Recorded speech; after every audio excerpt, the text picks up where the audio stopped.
Randrenirina Mikaela, raha ny samy malagasy ny fanavoazana hoy ny filoham-panjakana, raha anatin'ny samy malagasy ny fanavoazana hoy ny filoham-panjakana Colonel Randrenirina Mikaely, raha nandray ireo delegasion ny fikamanana iraisam-pirenena ireo tany mampiasa teny frantsay. Izy ireo mo izay vonina amin'ny fanohanana ara-teknika amin'ny ezaky ny fitondram-panjakana ankehitriny.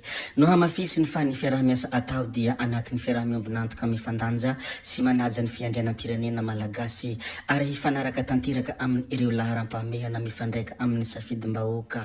Ny malaza sy ny mahoraka amin'izao fotoana izao mo dia ny mikasika any Ramatoa Rina Rakotomanga nidoboka amponja vonjimaika eny Antanimora mo ity mpanjaka vavikely tamin'ny fitondrany Andry Rajoelina ity. Tao aorian'ny fanadihadiana teny anivon'ny Pâques mo dia nidoboka amponja vonjimaika eny Antanimora Rina Rakotomanga. Vesatra izay anenjehana azy mo dia ny fanodikodinam-bola mpanjakana, ny fanomezana tombony olona manokana ary ny fanararaotam-pahefana. Anisany notazomina vonjimaika any Antanimora ihany koa mo ilay namany antsoina hoe Jery noho ny firaisana tsikombakomba amin'ny fanodikodinam-bola mpanjakana. Ny aminy ady amin'ny tsy fandriampahalemana kosa tany Mandrovazo dia lehilahy iray no voasambotra noho ny fitazomana basy tsy ara-dalàna. Lehilahy iray fantatra fa mitazona basy tsy ara-dalàna no voasambotra ny polisy-pirenena izay miasa ao amin'ny komisaria Mandrovazo tao Analamaizana ny andron'ny maraina 13 Novambra 2024. Vaovao marom-pototra avy amin'ny olona tsara sitrapo no nahafantarana fa misy basy ao aminy ary tsy voasambany izy io no voarohoroho amin'ny resaka basy tsy ara-dalàna. Basy FC Simplix calibre 12 miaraka amin'ny balatelo no tratra tao antranony izay tsy nisy taratasy manamarina fa mahazo mitazona io fitaovam-piadiana io izy. Nentina avy hatrany eo anivon'ny komisaria Mandrovazo ity lehilahy ity mba hanaovana famitorana sy fanadahadiana. Mialohany hidirantsika amin'ny filazana ny zavatra manaraka mo dia andeha isika hanaraka kely ny horonan-tsara izay nisongadina ny Andry Omaly. Izy ity mo dia ministry ny fanajarena ny tany sy ny raharahantany Andriamatoa General Lilson René de Roland foana ny olana momba ny boky rovitra ary tsy andoavam-bola ny fikarakarana ny antotantaratasy momba izany eto Madagasikara raha araka ny zavatra izay nambarany ministry ny fanajarena ny tany sy ny raharahantany ny Andry Omaly. Efa nolazaintsika tato anatin'ity saina ity mo ny antsipriany mikasika ny izay ny Andry Omaly fandeha isika hanaraka kely ny horonan-tsara ny mikasika an'izay.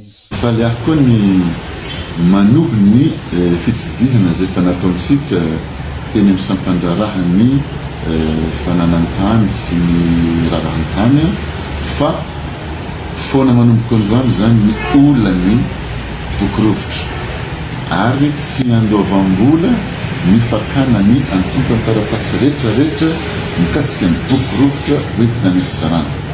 Zany hoe efa afaka zany le sakana tsy nafahana nanatanteraka niaraka tamin'ny ministera ny fitsarana ny fandaminana ny resaka boky rovitra fa efa voavaha zao n'izao ny olana foana tanteraka manomboka androany zany iny zavatra nampimenomenina ny vahoakina mikasika ny resaka boky rovitra. Salamizay koa ny fakana ny juridique sy ny plan numérique 20 000 ariary izy tety aloha dia lasa 10 000 ariary izy zao ary ny vidiny tanympanjakana dia misy ny fourchette de prix filazana azy isaky ny toerana karakara ny resaka fananantany ka ny raisina zany manomboko zao dia ny vidiny tany farany ambany no ividanana ny tany ary mbola hivoroko zay miaraka amin'ny teknisianina rehetra fa ho atao zay ampihenana n'io fourchette farany ambany. Zany hoe hataontsika zany ny fanatanterahana an'le hoe ho mora ny vidiny tany ho an'ny saram-baviam-bahoaka ary koa ny bureau ifotony fananantany dia ho ezahantsika hidina hatrany amin'ny niveau commune amizay zany tsy mitarazoka zany ny fanamboarantsika resaka tany.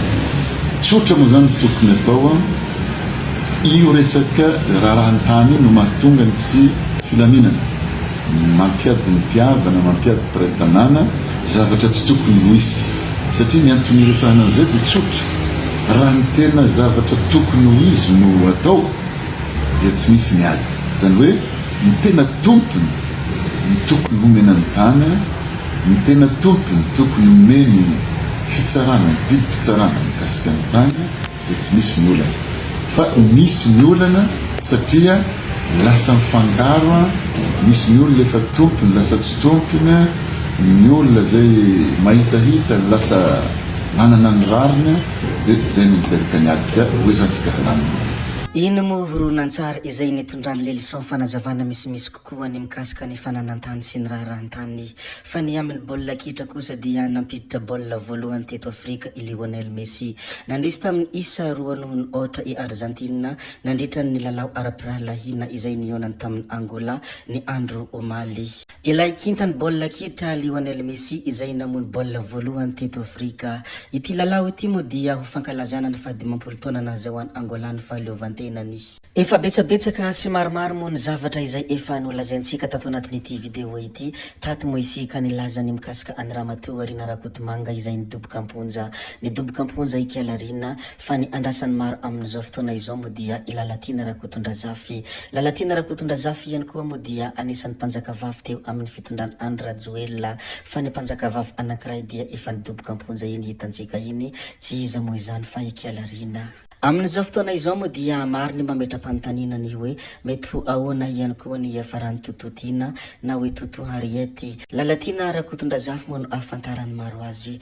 Toboky vavy sy toboky lahy, zay ihany koa no namarana ny videontsika koa dia mankasitraka anareo na vitany hainao hatramin'ny farany, ary mbola manentana anareo foana ny mbola hanaraka ny video manaraka izay alatsaka iaton'ny sesisesy.